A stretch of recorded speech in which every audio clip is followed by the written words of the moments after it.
বিসমিল্লাহির রহমানির রাহিম। আমার চ্যানেলে আপনাকে স্বাগতম। আমরা বেঁচে থাকতে চাই, আমরা বেঁচে থাকবো, আমরা কি করব? এখনকার পরিবেশ পরিস্থিতি, এখনকার অবস্থা কারো অনুকূলে নয়।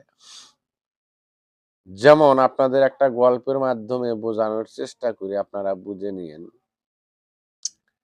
একটা ক্ষুদ্র দরিদ্র ছেলে বড় হয়ে যখন উচ্চ পদস্থ বা উচ্চ মধ্যবিত্ত একটা উঁচু লেভেলের মেয়েকে বিয়ে শাদী করে, তখন সে মনে করে যে আমার জীবনটা যেন মনে হয় এখন ভালো হয়েছে। এত এ যাবৎ আমি গরিব থেকেছি, আমার বাবা আমাকে কলমটা পর্যন্ত কিনে দিতে পারে নাই। আমি তো এখন অনেক ধনবান, এখন আমি অনেক কোটিপতি, লাখপতি। আমার শ্বশুরের টাকা পয়সা ধন সম্পদের অভাব নাই। আমার শ্বশুরের একটাই মেয়ে, সে মেয়েকেই আমি বিয়ে করছি। তাহার যা মনে আছে তাই করছে, শ্বশুরকে বলছে শ্বশুর বলদ, শ্বশুর যা মনে চায় তাই দিচ্ছে, তার কোনো ছেলে মেয়ে নাই, একটাই মেয়ে, আমার জামাই তো খাবে। শ্বশুর তার জামাইকে যা মনে চায় তাই দিয়ে জামাইকেও যে বলদ বানাচ্ছে, জামাইকেও যে গাধা বানাচ্ছে, জামাইকেও যে অলস বানাচ্ছে, জামাইকে যে উস্কানি দিচ্ছে খারাপ কাজে, তা বুঝতে পারে নাই। সেই জামাইটা কি করছে দেখেন, মর্মান্তিক এক ঘটনা। জামাইটাই একটা গাড়ি কিনে নিয়ে আসলো। সেটা কি গাড়ি? যেন তেন গাড়ি না।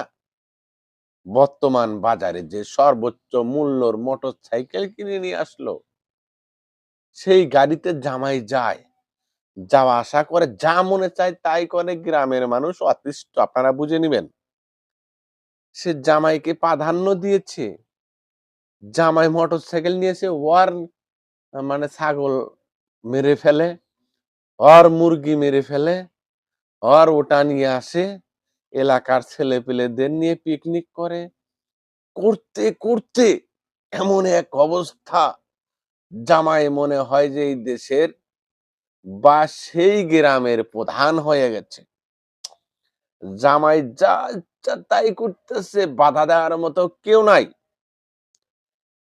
তখন গেলাম, গ্রামের মানুষ অতিষ্ঠ, অতিষ্ঠ হয়ে গেল। গ্রামের মানুষ আর সেই জামাইকে দেখতে পাচ্ছে না। শ্বশুরের কাছে বিচার দিতে দিতে যে আমার মুরগি মেরেছে, আমার ছাগল মেরেছে, আমার মুরগি জব করে খেয়েছে, আমার ডাব খেয়েছে, আমার অমুক খেয়েছে, আমার কাঁঠাল খেয়েছে, আমার আম খেয়েছে, তোমার জামাই, তোমার কোটিপতি জামাই। গ্রামের মানুষের বিচার দিতে দিতে এখন জামাইকে একদিন দুদিন এনে সতর্ক করে, কিন্তু জামাই তো কথা শোনে না। তাহলে জামাইকে কিভাবে কথা শোনাবে বলেন তো দেখি? গ্রামের সমস্ত মানুষ এক হয়ে জামাইকে ধরে এমন পেদানি দিছে রে ভাই, পিটাইতে পিটাইতে হাইয়া ফেলে দিছে। জামাই যখন আইগা ফেলে দিছে, জামাই কইছে তোর বাপের বাড়ি যা, তোর শ্বশুর বাড়ি তোর জায়গা নাই, আমার মেয়ে তোর কাছে পাঠাবো না। এই কারণে আপনাদের বলি ভাই, বাস্তব অভিজ্ঞতা থেকে বলছি, গাম্ভীর্য, অহংকার, মানে আপনি যত বড়ই হন না কেন, আপনার হিংসা যতক্ষণ পর্যন্ত থাকবে, গাম্ভীর্য মনের মধ্যে যতক্ষণ পর্যন্ত আপনার হিংসা থাকবে, ততক্ষণ পর্যন্ত আপনি মানুষ হতে পারবেন না।